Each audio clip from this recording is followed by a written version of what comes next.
नमस्कार, मैं हूं संजय शर्मा। आप देख रहे हैं 4 PM न्यूज नेटवर्क। एक भारतीय जनता पार्टी ने मुझसे व्यंग में कहा बिहार के चुनाव के बाद कि और पप्पू को उनने तो कुछ कर नहीं पाए बिहार में, अब क्या करेंगे पप्पू।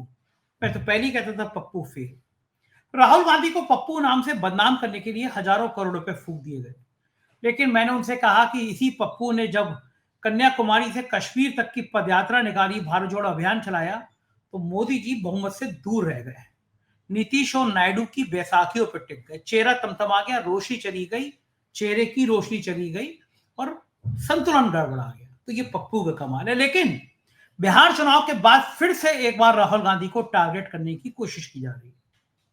लेकिन राहुल गांधी वही है जो कभी दबते नहीं, झुकते नहीं, केवल अपना काम करते हैं, काम से बताते हैं कि वो क्या है। रिटायर्ड नौकरशाह जजों से एक चिट्ठी लिखवाई गई और कुछ मीडिया वालों को भी जोड़ा गया कि राहुल को बदनाम करो। लेकिन एसआईआर वोट चोरी के खिलाफ एक बड़ा आंदोलन कांग्रेस करने जा रही है। एक बार फिर देश में बताया जाएगा कि आखिर लोकतंत्र में खिलवाड़ कैसे किया गया, वोट चोरी कैसे होती है। अभय दुबे जी के संग मैं रोज बातचीत करता हूं। मैंने इस मुद्दे पर विस्तार से बात की है और इंडिया टुडे की गिरती हुई पत्रकारिता पर भी बात की है कि किस तरह नेताजी के बारे में खराब कमेंट किया गया, क्यों किया गया, कितने करोड़ रुपए की डील थी। ये सारी बातें अभय दुबे जी के साथ। आपसे रिक्वेस्ट है, चैनल को सब्सक्राइब करिए, ज्वाइन करिए। चलते हैं अभय जी के पास। 4 PM न्यूज नेटवर्क में स्वागत है अभय दुबे जी आपका। वोट चोरी के खिलाफ राहुल गांधी ने एक बड़ा अभियान चलाया और अब कांग्रेस एसआईआर की प्रक्रिया के खिलाफ पूरे देश भर में एक बड़ा आंदोलन करने जा रही है। बंगाल में एक बीएलओ अफसर जो एसआईआर प्रक्रिया से जुड़ा था, उसकी सुसाइड की खबरें सामने आ रही हैं। ममता बनर्जी ने कहा कि 28 लोग इस मामले से जुड़े हुए सुसाइड कर चुके हैं। इतना अमानवीय है। पूरे देश में एक जनमानस में बात, तो ये बात साफ हो गई है कि वोटिंग जो वोटर लिस्ट है उसमें बड़े लेवल पे हेरा फेरी की जा रही है और जगह जगह पे ये एसआईआर प्रक्रिया के तहत जो नाम जोड़े जा रहे हैं, कटाए जा रहे हैं, उसमें भी बड़ी धांधली की उम्मीद है। कांग्रेस एक बड़ा आंदोलन करने जा रही है। आपको क्या लगता है कि ये जो कांग्रेस का आंदोलन है, क्या अब लोग इस नजरिए से देखेंगे भाई बिहार में हार गए तो आप आंदोलन कर रहे हैं, या फिर कोई एक बड़ी क्रांति, एक बड़ा अभियान इस आंदोलन से, कांग्रेस के आंदोलन से खड़ा हो सकता है देश भर में? क्या मानना है आपका? देखिए संजय जी, जो स्पेशल इंटेंसिव रिवीजन है वोटर लिस्टों का चुनाव आयोग द्वारा जो कराया जा रहा है, वो एक बहुत महत्वपूर्ण विषय है और उसको हम लोगों को हल्के ढंग से नहीं लेना चाहिए। हो ये रहा है कि बिहार चुनाव के नतीजे आने के बाद में मीडिया में एक तरह का शोर शुरू हो गया है कि जो एसआईआर के खिलाफ वोट चोरी की मुहिम चलाई और उसके ऊपर वोटर अधिकार यात्रा निकाली राहुल और तेजस्वी ने बिहार में, वो फ्लॉप हो गई और उसको मतदाताओं के बीच में वो मुद्दा नहीं बन पाई। चुनाव उसके ऊपर लोगों ने वोट नहीं दिए, उसके उससे कोई फर्क नहीं पड़ा और ये लोग जो ये वोट यात्रा निकाल रहे थे वो चुनाव हार गए। इसलिए इस मुद्दे को अब कूड़ेदान में डाल देना चाहिए। इसका मुद्दे का कोई महत्व नहीं है। लगातार इस प्रकार की राय आ रही है, हर मीडिया चैनल पे आ रही है और खास बात यह है कि न केवल भाजपा और उसके समर्थक ये राय दे रहे हैं, बल्कि इस तरह की राय ऐसे भी बहुत से पत्रकार दे रहे हैं जो कि आमतौर पर भाजपा और नरेंद्र मोदी के आलोचक माने जाते हैं। इससे क्या हो रहा है कि विपक्ष के ऊपर एक दबाव बन रहा है, एक दबाव बन रहा है कि ये बिल्कुल बेकार की बात है। ये ना लोगों को समझाई जा सकती, ना लोगों की इसमें दिलचस्पी है। ये आप बेकार का मुद्दा उठाए हुए इसको बंद कीजिए। ये इस प्रकार की बात की जा रही है और ये असल में है क्या कि ये यही एक ऐसा मुद्दा है जो भारत में लोकतंत्र को बचाने में जिसकी महत्वपूर्ण भूमिका हो सकती है और मुझे लगता है कि राहुल गांधी इस बात को किसी न किसी प्रकार समझते हैं। इसलिए इस दबाव के बावजूद उन्होंने निर्णय लिया है कि उनकी पार्टी सारे देश में एसआईआर के खिलाफ एक बड़ी मुहिम चलाएगी।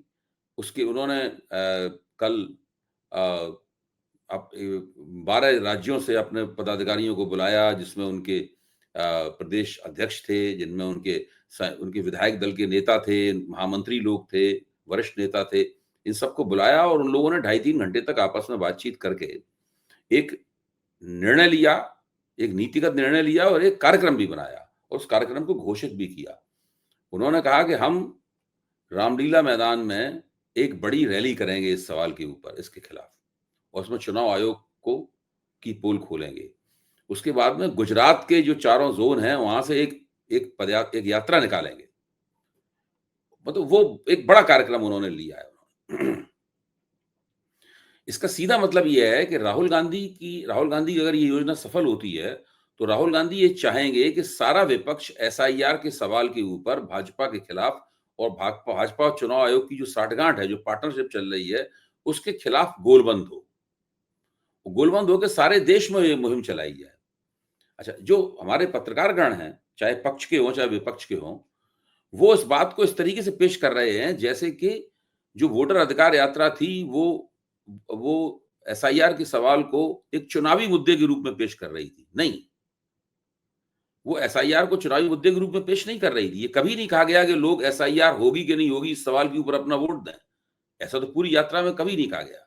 दूसरा तर्क उसके खिलाफ ये दिया जा रहा है कि एसआईआर का मुद्दा उठाने से बिहार के चुनाव में महंगाई और बेरोजगारी के मुद्दे पीछे चले गए, और अगर महंगाई और बेरोजगारी के मुद्दे उठाए जाते और एसआईआर के चक्कर में नहीं फंसा जाता, तो शायद महागठबंधन ज्यादा अच्छा प्रदर्शन कर सकता था। इस प्रकार की बात कही जा रही है। अच्छा, मैंने उस पूरी यात्रा जितने दिन हुई, मैंने उसको ध्यान से देखा, उसके ऊपर लगातार टीका टिप्पणियां की, उसको समझने की कोशिश की। मुझे तो लगा हर कार्यक्रम में वोट चोरी के साथ साथ में महंगाई और बेरोजगारी, इन सबके और बिहार विकास में किस तरह पिछड़ा हुआ है, इसके मुद्दे भी उठाए जा रहे थे।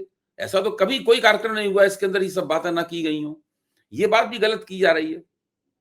तो ये पूरे ये एक तरह से मीडिया के जरिए भारतीय जनता पार्टी एक मुहिम चलवा रही है कि एसआईआर कोई मुद्दा नहीं है, एसआईआर के खिलाफ बोलना बेकार की बात है। और इससे जुड़े एक सरकार समर्थक रिटायर्ड अफसरों, रिटायर्ड जजों और रिटायर्ड फौजी अफसरों और तथाकथित बुद्धिजीवियों का एक 250 से ज्यादा बुद्धिजीवियों का एक लेटर, एक पत्र जारी किया गया है। इस पत्र को जस्टिस झिंगड़ा ने लिखा है, जिसमें कहा गया है कि चुनाव आयोग के खिलाफ एक जहरीले आरोप लगाए जा रहे हैं, संवैधानिक संस्थाओं पर प्रहार किया जा रहा है। देखिए, पत्र लिखने का उनको अधिकार है, अपनी राय रखने का उनको अधिकार है, लेकिन चुनाव आयोग से जो सवाल पूछे जा रहे हैं उनका कहीं जवाब नहीं दिया गया है उस पत्र में। भाई, ये कहना चाहिए कि जब ऐसा पत्र लिखा जाए, जब वो चुनाव आयोग के खिलाफ लगाए गए आरोपों को जहरीला प्रचार बता रहे हैं, तो ये उनकी जिम्मेदारी बनती है कि वो हर एक आरोप के बारे में बताएं कि जहरीला प्रचार क्यों है। भाई, चुनाव आयोग से ये पूछना कि जो जीविका दीदियां सरकार का वजीफा ले रही हैं, लाभार्थी हैं सरकार की, उनको जब मतदान केंद्र के ऊपर फैसिलिटेटर के तौर पर लगाया जाता है, तो वो जो आचरण संहिता है, चुनावी आचरण संहिता है, उसका अतिक्रमण है या नहीं। उन्हें बताना चाहिए कि जब चुनावी मुहिम चल रही है, उसके बाद 10,000 रुपया महिलाओं के खाते में क्यों गया? क्या ये चुनावी आचार संहिता का उल्लंघन है कि नहीं? उन्हें बताना चाहिए कि जब 11 तारीख को जब मतदान होने वाला था आखिरी, उसके एक दिन पहले तक वृद्धा पेंशन महिलाओं के खाते में क्यों आ रही थी, ये उन्हें बताना चाहिए। ये उन्हें बताना चाहिए कि किस तरीके से सारे देश से ट्रेनें चला के, स्पेशल ट्रेनें चला के, ये भारत सरकार की ट्रेनें होती हैं। भारत सरकार की रेल मंत्रालय की मर्जी के बिना वो ट्रेनें नहीं चलाई जा सकती। इसका मतलब है कि केंद्र सरकार के मंत्रालय लगातार इसमें पूरी भागीदारी की, और पूछा जाता तो न रेल मंत्रालय की तरफ से कोई जवाब आता है, न चुनाव आयोग की तरफ से जवाब आता है। तो पूरी तरीके से केंद्र सरकार और एक संवैधानिक संस्था चुनाव आयोग और भारतीय जनता पार्टी और उसके नेतृत्व में चल रहे एनडीए ने मिलकर पार्टनरशिप करके बिहार का चुनाव लड़ा, और उस चुनाव में आपने महागठबंधन को पराजित कर दिया। मैं ये नहीं कह रहा हूं कि अगर चुनाव ईमानदारी से होता तो महागठबंधन अवश्य जीत जाता। मैं इस बहस में नहीं पड़ रहा हूं, कोई नहीं, क्यों कोई इस बहस में पड़े? चुनाव तो ईमानदारी से हुआ ही नहीं। होता तो देखते कौन जीतता कौन हारता। हो सकता महागठबंधन जीतता, हो सकता एनडीए जीत जाता, लेकिन जो हुआ उसके ऊपर गौर करना चाहिए, इधर उधर की बातें नहीं करना चाहिए। हुआ यह है कि भारत के इतिहास में कभी भी इतना ज्यादा बेईमानीपूर्ण चुनाव आज तक नहीं हुआ। देखिए, कांग्रेस पहली बार चुनाव नहीं हारी है। 2024 के चुनाव से पहले 3 बड़े राज्यों में कांग्रेस चुनाव हार गई थी। कहा जा रहा था कि मध्य प्रदेश का चुनाव कांग्रेस को जीतना ही चाहिए था। 20 साल से भाजपा की सरकार चल रही थी, उसके खिलाफ एंटी इनकम्बेंसी थी, लेकिन कांग्रेस चुनाव नहीं जीत पाई, हार गई। कहा जा रहा था कि छत्तीसगढ़ में भूपेश बघेल अपनी वापसी कर सकते हैं, लेकिन कांग्रेस वहां भी चुनाव हार गई। कहा जा रहा था कि बहुत लाभार्थी योजनाएं चलाने के कारण जो अशोक गहलोत हैं वो राजस्थान में अच्छा चुनाव लड़ेंगे, हो सकता है उनकी वापसी हो जाए, लेकिन कांग्रेस वहां भी चुनाव हार गई। लेकिन मुझे याद पड़ता है कि उन तीनों चुनावों में जो चर्चा हुई थी पत्रकारों के बीच में, मीडिया मंचों के, उसमें चुनाव आयोग का नाम ही नहीं आया, क्योंकि चुनाव आयोग उसमें मुद्दा ही नहीं था कोई। भाई इसी तरह का, जिस तरह का अभी बिहार में नतीजा आया है 200 से ज्यादा का, वो 200 से ज्यादा का नतीजा एनडीए को पहले भी मिल चुका है, 2010 में मिल चुका है एनडीए को। तब भी हम लोगों ने चुनाव आयोग के ऊपर कोई चर्चा नहीं की थी। चुनाव आयोग के ऊपर चर्चा 2024 के चुनाव से शुरू हुई है, और अब हालत ये हो गई है कि चुनाव का मतलब ही हो गया है चुनाव आयोग किस तरीके से सत्तारूढ़ प्रतिष्ठान की मदद करता है उसको सत्ता में बनाए रखने के लिए, ये हो गया है। अब ये, और उसके एक के बाद एक आरोप लगाए जाते हैं। आप जो चुनाव आयोग द्वारा प्रकाशित आचार संहिता है उसको पढ़ लीजिए, उसमें साफ लिखा हुआ है कि आप किसी भी योजना चलती हुई हो नई हो, चुनाव के दौरान उसमें रुपया नहीं बांट सकते।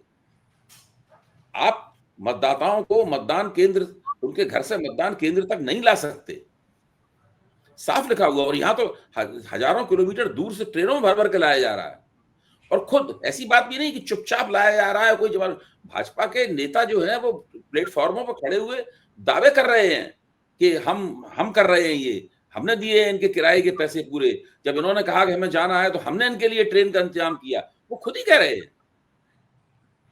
तो इसमें कोई, ये तो प्रत्यक्ष किम प्रमाणम है, प्रत्यक्ष को प्रमाण की जरूरत क्या है, साफ दिखाई पड़ रहा है। और कुछ नहीं, चुनाव आयोग की तरफ से कोई जवाब नहीं है। ऊपर से ये एक पूरा नियोजन करके ये पत्र एक लिखवा दिया गया है।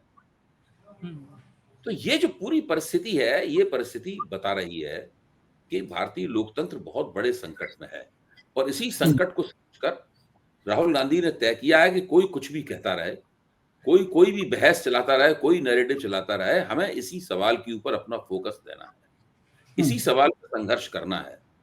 महंगाई, इन सब मुद्दों से निपट लिया जाएगा। इन मुद्दों पर पहले भी चुनाव हो चुके हैं, कोई नई बात नहीं है, लेकिन ये बिल्कुल एक नई चीज है, और जनता को धीरे धीरे करके तैयार, नई तरह की बात है। जनता की भी समझ में देर से आएगी कि भाई उसका वोट चोरी हो रहा है। जनता को धीरे धीरे तैयार किया जाए, संघर्ष किया जाए, एक दो चुनाव और भी हार जाए तो उसमें कोई बुरी बात नहीं है। असली मुद्दा यह है कि सवाल पे विचार किया जाए। अब कल प्रशांत किशोर की प्रेस कॉन्फ्रेंस थी, प्रशांत किशोर ने अपनी प्रेस कॉन्फ्रेंस में कहा कि भाई मधुबनी में, आप मधुबनी में जाइए, वहां पर देखिए कि जो उम्मीदवार लोक मोर्चा का उम्मीदवार जीता है, उपेंद्र कुशवाहा का उम्मीदवार जीता है, कितने लोग उसका नाम भी जानते हैं और उनका चुनाव चिन्ह भी लोगों को पता है। उन्होंने अपने लोग, उन्हें वहां के मतदाता उनका नाम भी नहीं जानते, चुनाव चिन्ह भी नहीं जानते, कि बिल्कुल आखिरी मौके पे वो भी, और उसको 1.25 लाख से ऊपर वोट कैसे मिल गए, वही सवाल उठा रहे हैं। वो कह रहे हैं उन्हें उपेंद्र कुशवाहा से कोई दिक्कत नहीं है, जो उम्मीदवार जीता है उससे उनकी कोई नाराजगी नहीं है, वो तो प्रक्रिया पे सवाल उठा रहे हैं कि वो वहां कैसे हुआ। अब बक्सर में देखिए, जितने भी निर्वाचन क्षेत्र हैं वहां 30-30 हजार वोट SIR के दौरान बढ़ाए गए। हुआ क्या कि वो सारे के सारे वोट बड़ी कुशलता के साथ भाजपा खाते में चले गए। ऐसे पूरे 30 हजार वोट जो है इंतजार कर रहे हो कब हमें बढ़ाया जाए और कब हम भारतीय जनता पार्टी की वोट संख्या में वृद्धि कर दें। अच्छा, अब चूंकि उन्हें दूसरे राज्यों में SIR करनी है, बिहार में उनका हथकंडा कामयाब हो गया, तो चाहते हैं दूसरे राज्यों में भी ये सब पूरा प्रपंच रच दिया जाए। तो उन्हें बहुत जल्दी है, जितनी देर लगेगी उतनी उसके खिलाफ विरोध होगा। तो इसलिए उन्होंने इतना दबाव कर्मचारियों के ऊपर बनाया है। जो BLA और BLO हैं परेशान हैं, लोग बिल्कुल दुखी हैं, आत्महत्याएं हो रही हैं। केरल में आत्महत्या हो चुकी है, राजस्थान में आत्महत्या हो चुकी है, छत्तीसगढ़ में आत्महत्या हो चुकी है, मध्य प्रदेश में आत्महत्या हो चुकी है, आत्महत्याएं हो रही हैं। केरल में तो BLA और BLOs ने एक जन आंदोलन शुरू कर दिया है।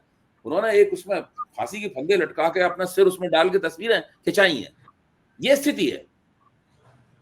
तो ये सब जो हो रहा है, पश्चिम बंगाल में आत्महत्या हो चुकी है, ये सब जो हो रहा है एक बिल्कुल नई अनोखी घटना है, जो उस देश के इतिहास में पहले कभी नहीं हुई। देश में कभी भी, चाहे पुराने जमाने का चुनाव आयोग हो, नए जमाने का चुनाव आयोग हो, सेशन के पहले का हो, बाद का हो, चुनाव प्रक्रिया में जो कमियां होती थी, उनका आरोप कभी चुनाव आयोग पर नहीं लगाया गया। उनका आरोप बाहुबलियों पर लगाया गया, उनका आरोप धनबल के। चुनाव आयोग से जरूर कहा गया कि भाई इन समस्याओं के हल करने की आप कोशिश कीजिए, लेकिन यह कभी नहीं कहा गया कि चुनाव आयोग ही इन समस्याओं में भागीदार है। ये पहली बार हो रहा है। इसको इस तरीके से तिकड़म करके एक पत्र लिखवा दिया जाए उनके खिलाफ, उस इसको नजरअंदाज नहीं किया जा सकता।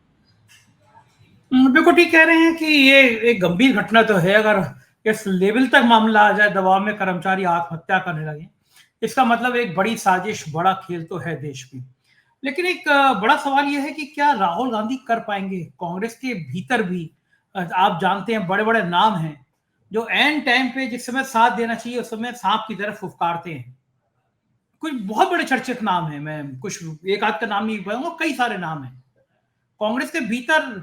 जिस आदमी ने कश्मीर से, कन्याकुमारी से कश्मीर तक पदयात्रा निकाल के पूरे देश में कांग्रेस का माहौल बना दिया, 2024 के चुनाव में मोदी जी पूरा बहुमत नहीं ला पाए, उस आदमी को फिर से उस छवि में धकेलने की कोशिश है। कल मुझसे एक सज्जन कह रहे थे, बड़े व्यंग में उन्होंने मुझसे कहा कि अब पप्पू के क्या हाल है। तो फिर से वो पप्पू नाम जो गायब हो गया था पदयात्रा के बाद, वो फिर से बीजेपी चाह रही है चलन में आए। मैंने कहा उनके हाल तो मोदी जी बेहतर बता सकते हैं मुझसे कि उनकी पप्पू ने अपनी पदयात्रा से मोदी जी को पूरे बहुमत से दूर कर दिया। मोदी जी के चेहरे का जो गुस्सा है, भाजपा की तनाव तरफ है। से ये कोशिश जरूर हो रही है संजय जी, और उसमें मीडिया वाले लोग लगे हुए हैं, गोदी मीडिया वाले लोग लगे हुए हैं, और कुछ लोग भ्रम में पड़ के जो गोदी मीडिया के नहीं है वो भी उसमें शामिल हो गए हैं, मूर्खतावश अपनी नादानीवश शामिल हो गए, मैं ये कहूंगा, मैं उनके नाम नहीं लूंगा। लेकिन ये कोशिश कामयाब नहीं होगी। इसलिए कामयाब नहीं होगी कि बिहार में जो चुनाव नतीजा आया है, उस चुनाव नतीजे में जितने वोट भाजपा ने खुद को दे दिए हैं, चुनाव आयोग के साथ मिलकर खुद को वोट दे दिए हैं, इतने वोटों की उन्हें चुनाव जीतने के लिए आवश्यकता नहीं थी। जब वोट इतने ज्यादा मिलते हैं तो हमेशा ही चुनाव की क्वालिटी के ऊपर संदेह होता है।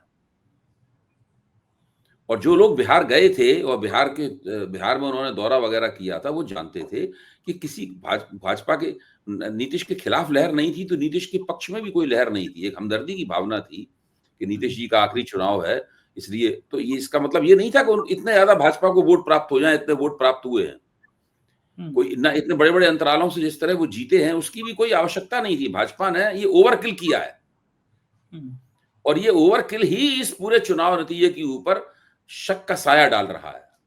इस बात को समझने की जरूरत है, ओवरकिल बहुत भयानक है। और ये भाजपा ने ओवरकिल न किया होता और भाजपा 140 सीटें लेके, 145 सीटें लेकर चुनाव जीती होती तो आज कोई कुछ नहीं कह रहा होता। दरअसल उन्होंने बीच में कुछ गड़बड़ भी की होती, उनकी गड़बड़ भी दब गई होती। ज्यादा कुछ ज्यादा हो गया, ये बहुत ज्यादा ओवरकिल हो गया, इसीलिए तो मैं कह रहा हूं। उन्होंने मारा ही नहीं है, मतलब मारने के बाद फिर उन्होंने उसके मरी हुई लाश के ऊपर भी उन्होंने उसमें कुछ घुसेड़ा है, उसके अंदर उसमें डांस किया है, जो होता है ओवरकिल किया है उन्होंने उसको पूरा मामला। तो ये भारतीय जनता पार्टी अपने इस बेईमानी का जो उत्साह था कि हम ज्यादा से ज्यादा अंतर से जीते हैं, मतलब उसी में पकड़े गए ये लोग। दरअसल देखिए, जो वोट चोरी की गई थी, चोर पकड़ गया है। हाँ, देखिए आप इस बात को समझिए, मेरा मानना है कि चोर पकड़ चुका है। इसलिए ये कहना कि इसका मुद्दा नहीं है, इसको अभी चुनावी मुद्दा तो बना ही नहीं गया है। अभी तो जो वोटर अधिकार यात्रा थी वो जन जागरण की यात्रा थी। और राहुल गांधी ने कहा था कि बच्चे की जबान पे आ गया है वोट चोर गद्दी छोड़। संसद में भी नारे लगाए, लेकिन कुछ चलिए वो तो सांसदों ने लगाए थे नारे। लेकिन ये एक ऐसी स्थिति है कि अगर विपक्ष ने इस आंदोलन को, इस मुहिम को 6 महीने भी चला दिया सारे देश में, तो जगह जगह वोट चोरी के नारे लगने लगेंगे। देखिए, राहुल गांधी जब लाल किताब लेके घूमते थे तो ये राहुल गांधी के जो आलोचक हैं वो तब भी उनकी आलोचना करते थे, अरे इससे क्या होगा, क्या फर्क पड़ेगा, हर जगह किताब लेके पहुंच जाता है, इस तरह की बातें उनके बारे में कहते थे। बाद में आरएसएस वालों ने, भाजपा वालों ने स्वीकार किया कि उनकी राहुल गांधी की जो मुहिम थी, उस मुहिम की भी एक प्रमुख भूमिका रही नरेंद्र मोदी से बहुमत छीन लेने में। बहुत बड़ी भूमिका रही। राहुल गांधी में एक खूबी है कि वो जो लक्ष्य तय कर लेते हैं, वो इस प्रकार की छिछली इधर उधर होने वाली आलोचनाओं से घबराते नहीं है। लगे रहते वो जानते हैं कि उनको क्या करना है और उस पर उनका यकीन होता है, और उसको वो करते हैं, देर भले लगे लेकिन वो करते हैं। उनका पहली बार नहीं मजाक उड़ाया जा रहा है, उनका सैकड़ों बार मजाक उड़ाया चुका है। वो अपनी खिल्ली, उड़ती हुई खिल्ली के बीच में ही उन्होंने अपने व्यक्तित्व का विकास किया है। बिल्कुल ठीक कह रहे हैं। अच्छा, एक बात समझ में नहीं, बिहार चुनाव के बाद में अमित शाह जी, चाणक्य जी, मोदी जी उत्तर प्रदेश में केशव मौर्य का कद लगातार बढ़ा रहे हैं। बिहार में पर्यवेक्षक बनाया, उससे पहले बिहार में लगाया गया। ये क्या उत्तर प्रदेश में भी कोई ऑपरेशन की तैयारी लग रही है आपको? केशव मौर्य का इतना बढ़ता हुआ भाई कद, आप योगी देखिए, जिस वक्त क्या ही कर रहा होगा? लोकसभा चुनाव के तुरंत बाद हारे थे ये, तो केशव मौर्य और ब्रजेश पाठक दोनों मुख्यमंत्री द्वारा बुलाई गई कैबिनेट मीटिंगों में नहीं जाते थे। हम्म, हम्म, अच्छा, और जब उसकी बात पूछी जाती थी, इस बात का कोई जवाब नहीं देता था। तो इनकी हिम्मत हो सकती थी अगर इनको उधर से शह ना मिल रही हो। हम्म, अगर अमित शाह इनसे कहते ये क्या बकवास है, आप कैबिनेट मीटिंग में क्यों नहीं आते? मुख्यमंत्री कैबिनेट मीटिंग बुला रहे हैं, आप घर क्यों बैठे हुए? इनकी ये सिर के बल चल के जाते हो कैबिनेट मीटिंग में। पैदल चल के जाते, दौड़ के जाते। हाँ, हर तरह से जाते हो। मैं ये कह रहा हूं कि ये तो बाकायदा आला कमान की तरफ से आदित्यनाथ के खिलाफ इनको शह दी जा रही है लगातार। अभी भी शह दी जाती, खुल के बोलते हैं उनके खिलाफ भाई ये। अब इन्होंने पहले तो मीडिया में भी बोलने लगे थे, अब मीडिया में नहीं बोलते हैं, बाकी निजी तौर पे तो खुल के बोलते हैं, रोज बोलते हैं, हर हाँ, वक्त बोलते हैं उनके खिलाफ। इसमें कोई शक की व्यक्तिगत बात है क्या? ये कोई छिपी व्यक्तिगत हुई बात है बातचीत, क्या? हाँ, हैं? व्यक्तिगत बातचीत करो तो कुछ भी हाँ, करके खुल के बोलते हैं। अरे मैं हाँ, बता रहा हूँ, एक अच्छा, और दूसरी एक और बात है, आप मैं दूसरा पक्ष भी हम लोगों को कह देना चाहिए। योगी आदित्यनाथ भी व्यक्तिगत बातचीत में नरेंद्र मोदी और अमित शाह की खूब उड़ैया लेते हैं। कितना मजाक उड़ाते हैं नरेंद्र मोदी, अमित शाह की नकलें बनाते हैं उनकी, और पता नहीं क्या क्या कहते हैं। मैं उन सब बातों का मंच पे नहीं कह सकता, आपके मंच पे नहीं कह सकता उन सब बातों को। और ये बात सब लोग जानते हैं भाई, ये कोई बड़ी ऐसी बात, छुपी हुई बात नहीं, हर व्यक्ति जानता है कि दोनों में जम के चल रही है। लेकिन मामला बिल्कुल बीच में फंसा हुआ है। वो आदित्यनाथ जी ने बड़ी चालाकी के साथ में राष्ट्रीय स्वयंसेवक संघ की मदद लेके वो गद्दी से हटाए जाने वाले थे, उसको उन्होंने रोक दिया, और उसके बाद ये मामला फंस गया। ये बात। अबे जी, एक और बात। एक मिनट, अब चूंकि मोदी जी को लगता है कि 3 चुनाव लगातार जीतने के बाद में उनकी स्थिति कुछ मजबूत हो गई है, ऐसा एहसास आ गया होगा उनके मन में, जरूर स्वाभाविक है, हाँ, किसी पहले में थोड़ा कमजोर महसूस करते थे। अब चूंकि लग रहा है कि उनकी वापसी हो गई है, फिर से उनका रुतबा बुलंद हो गया है, उनके वो क्लेम कर सकते हैं कि उनके नाम पे वोट मिल रहे हैं, वगैरह वगैरह, इस प्रकार दावे कर सकते हैं। तो उन्होंने फिर से केशव मौर्य को वो जो है वो तरजीह देनी शुरू कर दी है उन्होंने। बिल्कुल ठीक बात है। अबे जी, मैं एक बड़ी व्यक्तिगत सी बातचीत आपसे पूछूंगा कि आप इटावा के रहने वाले हैं। नेताजी को आप बहुत, मेरे ख्याल से बचपन से ही आप जानते होंगे, जब पढ़ाई कर रहे होंगे, आपके पिताजी भी इतने मूर्धन पत्रकार रह चुके हैं। आपने नेताजी का पूरा जीवन देखा है। एक गोदी मीडिया, नाम भी ले दे रहा हूँ, इंडिया टुडे ने एक कवर स्टोरी छापी जिसमें मुलायम सिंह जी का एक हाथ अखिलेश खींच रहे हैं, शिवपाल खींच रहे हैं, बड़े खराब सी तस्वीर है वो।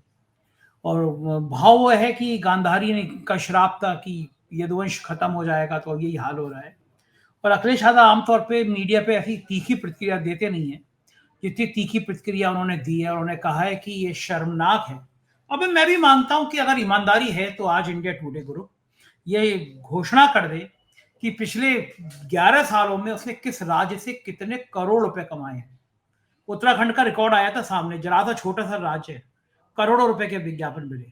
उत्तर प्रदेश में तो मेरे ख्याल से 50-100 करोड़ रुपए मिल चुके होंगे इंडिया टुडे ग्रुप को।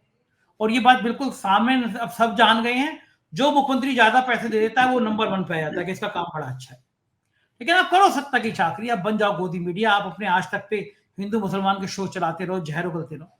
लेकिन नेताजी के प्रति एक सम्मान है पूरे देश में। मतलब शायद ही कोई देश का बड़ा नेता आज के दौर पर जिंदा होगा जो नेताजी का सम्मान ना करता होगा। जब नेताजी की मृत्यु हुई थी तो पूरा इटावा मैनपुरी पे हुजूम जमा हो गया था, मतलब वो दृश्य देखा था। अखिलेश यादव और नेताजी के रिश्ते एक पक्ष प्रस्तुत करते हैं जो मंच पे बहस हुई, लेकिन एक पिता पुत्र के कितने करीबी रिश्ते थे ये आपने भी देखा है और बाकी लोगों ने भी देखा है। क्या मीडिया को इस हद तक गिर के स्टोरी करनी चाहिए? इसके खिलाफ एक बड़ा मूवमेंट शुरू हो गया जैसे ही अखिलेश जी ने ट्वीट किया। कई जिलों पे प्रदर्शन हो रहे हैं उत्तर प्रदेश में, क्योंकि नेताजी का अपमान कोई सहता नहीं है। इस तरह नेताजी के मरने के बाद मीडिया का इस स्तर तक उतरना, क्या ये शोभा देता है? क्यों किया होगा उन्होंने ऐसा? देखिए, आदरणीय मुलायम सिंह जी से मेरे व्यक्तिगत संबंध थे, मेरे मेरे पारिवारिक संबंध थे, हम लोग मिला करते थे, राजनीतिक चर्चा वगैरह किया करते थे। वो सब बात अपनी जगह है। लेकिन यहाँ मैं एक पत्रकार और राजनीतिक समीक्षक के रूप में इस पूरे प्रकरण के ऊपर अपनी बात रखूंगा और तथ्यों के आधार पर बात करूंगा। 2016 में जब मुलायम सिंह परिवार में आपसी झगड़ा हुआ, विवाद हुआ, जो कि मुलायम सिंह जी का उत्तराधिकारी कौन होगा, उसके केंद्र में ये सवाल था। तो उस वक्त मंच के ऊपर जब ये सब हो रहा था, जो बहुत ही अप्रिय किस्म का दृश्य था, तब मैं आज तक चैनल पर एक टिप्पणीकार के तौर पर बैठा हुआ था। मुझे अच्छी तरीके से याद है? और सामने वो पूरा प्रकरण चल रहा था और हम लोग उसके ऊपर काफी देर तक टिप्पणी कर रहे थे। अच्छा, एक तो ये, अच्छा ये, लेकिन ये बात तो 2016 में हुई थी, उसके बाद से तो गंगा जमुना में बहुत पानी बह चुका है। अब यादव परिवार में इस तरह का झगड़ा नहीं है। जो 2016 में उनके बीच में झगड़ा था उसका नुकसान भी हुआ उनको, और 2017 में जब विधानसभा चुनाव हुए तो उस विधानसभा चुनाव में समाजवादी पार्टी की बहुत बुरी गति हुई, उनकी 50 से भी कम सीटें रह गई, क्योंकि पारिवारिक झगड़े के कारण उनका जो जनाधार था, वो जनाधार का वोट भी उनको पूरी तरह प्राप्त नहीं हुआ, उसके अंदर भी वो बिखर गया, छितर गया। लेकिन आज ऐसी स्थिति नहीं है। आज तो स्थिति यह है कि अखिलेश की पार्टी उत्तर प्रदेश भाजपा से भी ज्यादा शक्तिशाली होकर उभरी है, मैं ये कहूंगा। उन्होंने जो 2022 में विधानसभा चुनाव हुआ था उसमें उन्होंने शानदार प्रदर्शन किया, और अपने पिता को जितने वोट मिलते थे उससे भी ज्यादा वोट उन्होंने प्राप्त किए। सही बात है कि वो भाजपा को हरा नहीं पाए, लेकिन उन्होंने भाजपा की सीटें कम कर दी और बहुत अच्छा उनका वोट प्रतिशत था, बहुत अच्छी सम्मानजनक सीटें प्राप्त हुई। और उसके तुरंत बाद 2 साल बाद जब लोकसभा चुनाव हुए तो लोकसभा चुनाव में उन्होंने भारतीय जनता पार्टी को कांग्रेस से गठजोड़ करके हरा दिया चुनाव में। अच्छा, अब इसके पीछे पूरा एक तो ये बात है कि भाई हो सकता है कि मुख्यमंत्री की तरफ से ये सब उनकी शह पे ये सब चीजें छापी गई हों। अच्छा, दूसरी बात ये भी हो सकती है कि इन लोगों ने, भाजपा वालों ने देखा होगा कि चूंकि बिहार के लालू यादव के परिवार में इस वक्त कलह हो रही है, और ये कलह बिल्कुल वैसी तो नहीं है जैसी कि मुलायम परिवार में 2016 में थी, लेकिन कुछ कुछ उससे मिलती जुलती है, कुछ कुछ वो दूसरी बात थी, ये दूसरी बात है। हालांकि ये भी लालू का उत्तराधिकारी कौन हो उसके केंद्र में ये बात है, वहां मुलायम का उत्तराधिकारी कौन हो उसके केंद्र में वो बात थी। तो उन्होंने सोचा कि एक परिवार में कलह हो रही है, वो परिवार बदनाम हो रहा है, दूसरे परिवार को क्यों छोड़ा जाए। अब इससे 2016 की घटना उठा रहा है, 9 साल हो चुके हैं उस घटना को, 9 साल के बाद कितने चुनाव हो चुके हैं? 2017 का चुनाव हो चुका है, 19 का हो चुका है, 22 का हो चुका है, 24 का हो चुका है। 4 चुनाव उत्तर प्रदेश में हो चुके हैं, और उन 4 चुनावों में 2 चुनाव अखिलेश हार चुके हैं, और 2 चुनावों में बेहतरीन शानदार प्रदर्शन करके उन्होंने अपने नेतृत्व की धाक जमवा ली है। अच्छा, जहां तक मुलायम सिंह का उत्तराधिकारी कौन होगा, ये समस्या हल हो चुकी है, इसका जवाब मिल चुका है। अखिलेश ने साबित कर दिया है कि वो मुलायम सिंह यादव के सुयोग्य उत्तराधिकारी हैं, इसमें कोई शक नहीं। वो न केवल यादवों के नेता हैं, न केवल पिछड़े वर्ग के नेता हैं, न केवल यादव मुसलमान जनाधार के नेता हैं, बल्कि उसका विस्तार करने की लगातार पीडीए के जरिए कोशिश कर रहे हैं। और जो उनके चाचा जिनकी गोद में वो खेले थे, वो सब उनके साथ आ चुके हैं। आज पूरा परिवार एकजुट है, कोई चक्कर है ही नहीं यहाँ पे पूरी तरह। ये बिल्कुल कॉन्कॉक्टेड, मतलब एक गढ़ी गई कहानी है, ये पूरी तरह से एक प्लांटेड स्टोरी है, इसका कोई अर्थ मतलब नहीं है। ये केवल बदनाम करने के लिए चलाई गई स्टोरी है, ताकि बिहार के यादव परिवार, उत्तर प्रदेश के यादव, क्योंकि बिहार में हो रहा है यहाँ पे, उसी वक्त 2016 की कहानी को याद दिलाया जाए लोगों को। भाई ये जो पूरा दृश्य है, मुलायम सिंह के बीच में खड़े हुए हैं, इधर से उधर से उन्हें खींचा जा रहा है, एक तरफ शिवपाल है, एक तरफ अखिलेश है। ये तो 2016 में अगर ये दृश्य छपता, कार्टून छपता, कोई ग्राफिक छपता, तो बात समझ में आती। आज की तारीख में का क्या मतलब है? कोई मतलब नहीं, कोई मतलब नहीं। इसका सीधा मतलब ये है कि प्लांटेड स्टोरी है, या तो पैसे खाके की गई है, या भविष्य में इसके आधार पर पैसे खाने की जुगाड़ है पूरी की पूरी, या कोई बहुत बड़े स्वार्थ इसके अंदर शामिल है। इसके अलावा क्या कहा जा सकता है स्टोरी को? मुझे लगता है ये इंडिया टुडे, मैं इंडिया टुडे की पत्रकारिता का बहुत बड़ा समर्थक नहीं हूं, लेकिन इंडिया टुडे एक अच्छी पत्रकार रही है। हम सब लोग एक जमाने में इंडिया टुडे अपनी तथ्यात्मक रिपोर्टिंग के लिए, और उसका जो नफासत थी उसकी छपाई सफाई की, उसके लिए हम लोग इंडिया टुडे को पढ़ते थे लगातार, उसका अंग्रेजी संस्करण लगातार पढ़ते थे। वो जमाने पुराने हो गए, अब ये हालत हो गई, तरह की घटिया किस्म की स्टोरीज प्लांट करते रहे। इनको नहीं पता है कि जब मुलायम सिंह यादव ने 1993 में कांशीराम के साथ गठजोड़ करके बीजेपी को उत्तर प्रदेश में सत्ता में आने से रोक दिया था और अपनी गठजोड़ सरकार बनाई थी, उस वक्त इंडिया टुडे ने ही कवर पे मुलायम सिंह का चित्र छापा था और कहा था कि ये मैन ऑफ द ईयर हैं। तो ये भी एक तथ्य है। कहां वो इंडिया टुडे था, आज ये इंडिया टुडे है जो इस प्रकार की मनगढ़ंत कहानियां। इससे देखिए अखिलेश जी और समाजवादी पार्टी की जो जमती हुई धाक है उस पर कोई असर नहीं पड़ेगा। ठीक बात है, बिल्कुल सही बात है, इनका असर इन्हीं पे पड़ेगा। उनको इसमें चिंतित नहीं होना चाहिए। और एक तरह से ये एक और बात बताता हूँ, तो ये उकसावे की कार्रवाई भी है। कोई व्यक्ति जा रहा है, आप व्यर्थ में उसको गाली दे दो, तो गुस्से में भड़क के वो ऐसा काम कर दे, फिर कहो देखो ये आदमी झगड़ा करता है, ये आदमी बदतमीजी करता है। ये इस टाइप की कार्रवाई भी है।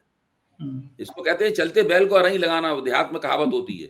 हाँ, मतलब उस प्रकार की कार्रवाई है भाई ये। कोई संदर्भ ही नहीं है कोई। अगर कोई कॉन्टेक्स्ट हो, कोई घटना हो तो उसको आप उसको सामने भी लाएं। कोई संदर्भ ही नहीं है। शर्म आनी चाहिए इन लोगों को, पत्रकार कहते हैं अपने आप को ये। बिल्कुल। और जो भी जब आज तक ज्यादा चैनल सुधीर चौधरी को अपना चेहरा बना सकता है तो कुछ भी कर सकता है, बहुत ही शर्मनाक है। बहुत बहुत शुक्रिया अभय जी, आपने मुझसे इतनी बातचीत की, अपना समय दिया, थैंक यू सर। ये था अभय दवे जी, पूरी बातचीत आपने सुनी, कैसी लगी बातचीत बताइएगा जरूर। शुक्रिया, थैंक यू।